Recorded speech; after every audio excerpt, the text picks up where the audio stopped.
Queridos irmãos e irmãs, estamos no primeiro domingo da Páscoa.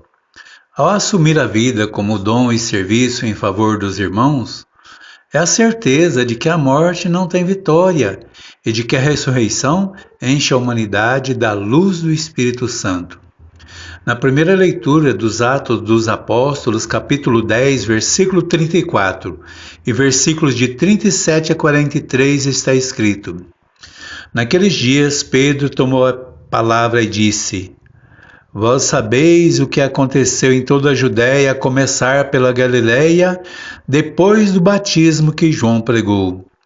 Deus ungiu com força do Espírito Santo a Jesus de Nazaré, que passou fazendo bem e curando a todos os que eram oprimidos pelo demônio, porque Deus estava com ele.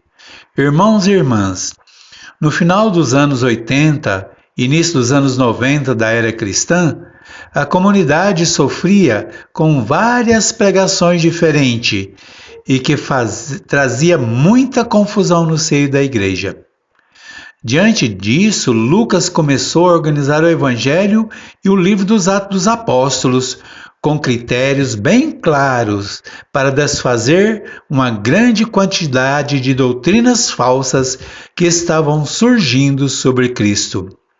A pregação dos apóstolos, impulsionada pelo Espírito Santo, traz a proposta libertadora que Deus quer apresentar aos homens. Lucas revela que a igreja nasce da palavra de Jesus, fielmente anunciada pelos apóstolos.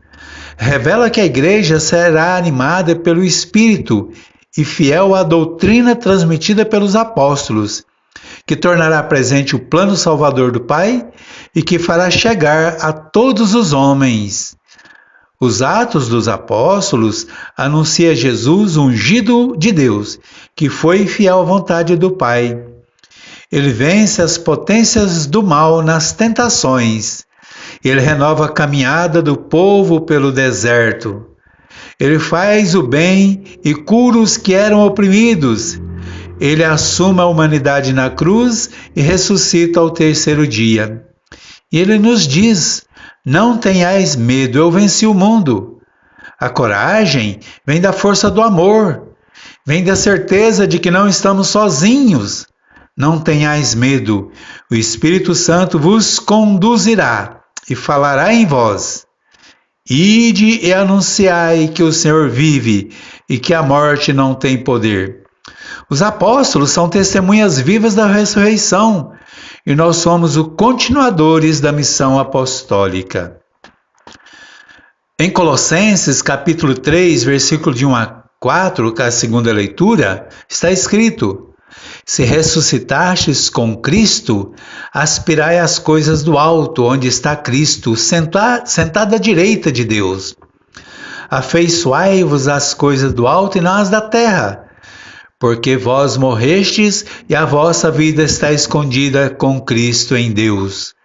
Quando Cristo, que é a vossa vida, se manifestar, também vós vos haveis de manifestar com Ele na glória. Irmãos e irmãs, Paulo estava na prisão e recebe a notícia de que alguns doutores locais ensinavam doutrinas estranhas, Colossenses 2,18. Não podemos esquecer que Cristo assumiu a vida da humanidade caminhando contra o pecado, caminhando contra todos aqueles que queriam fazer do templo um lugar de exclusão e de privilégios. Jesus dá vida para que todos tenham vida. O caminho para Deus não passa pela dominação, mas passa pelo servir ao próximo. A ressurreição acontece na fidelidade aos planos amorosos de Deus para com todos. A missão é assumir o mandamento de Jesus: fazer isto em memória de mim. Nós somos filhos do perdão, da comunhão e da fidelidade. No Evangelho de João, capítulo 20, de 1 a 9, está escrito: No primeiro dia da semana, Maria Madalena foi de manhãzinha, ainda escuro, ao sepulcro e viu que a pedra havia sido retirada. Correu então e foi ter com Simão Pedro e com o discípulo predileto de Jesus e disse-lhes: Levaram o Senhor do sepulcro e não sabemos onde o puseram. Pedro entrou no sepulcro e viu as ligaduras no chão e o sudário que tinha estado sobre a cabeça de Jesus, não com as ligaduras, mas enrolado à parte. Entrou também outro discípulo que chegara primeiro ao sepulcro, viu e acreditou. Na verdade, ainda não tinham entendido a Escritura, segundo a qual Jesus devia ressuscitar dos mortos. Irmãos e irmãs, era ainda muito cedo, o sol não tinha aparecido ainda e Maria Madalena, na madrugada da ressurreição, foi a primeira a descobrir que o túmulo estava vazio. Sua reação é correr ao encontro dos apóstolos e relatar que o corpo de Jesus não está no túmulo e que havia sumido. Maria Madalena representa a nova comunidade da ação criadora e vivificadora do Messias. A mulher era excluída e marginalizada. Ela não podia assumir funções na sociedade nem na igreja. A ressurreição de Jesus mexe com as estruturas de vida do seu povo. A mulher é a primeira testemunha da ressurreição.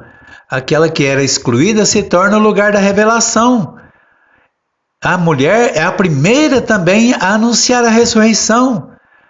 Até hoje, muitas mulheres continuam a testemunhar a ressurreição de Jesus nas inúmeras paróquias espalhadas pelo mundo. Elas vão se tornando missionárias, evangelizadoras e vão assumindo funções importantes na sociedade. Uma segunda mudança é que Jesus aparece aos apóstolos na Galileia, não em Jerusalém.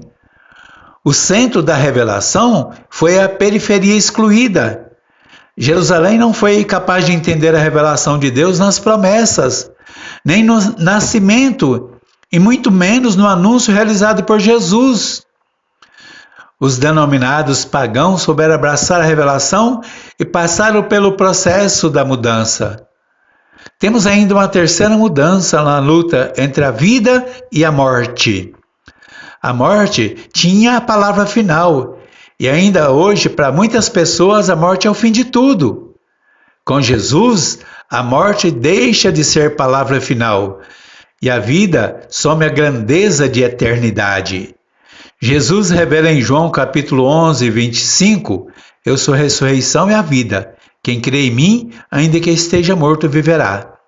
Desta forma, crer é fazer a vontade do Pai. Crer é assumir o chamado e se colocar a serviço. Crer é ser vida de Cristo na vida dos outros. Na ressurreição, somos chamados a cuidar e a defender a vida em todas as situações possíveis. A ressurreição não é apenas um domingo de Páscoa. A ressurreição é uma construção de todos os dias. Todos os dias precisamos abraçar o chamado e realizar a vontade do Pai. Que a graça e o amor de Deus esteja com todos. Amém.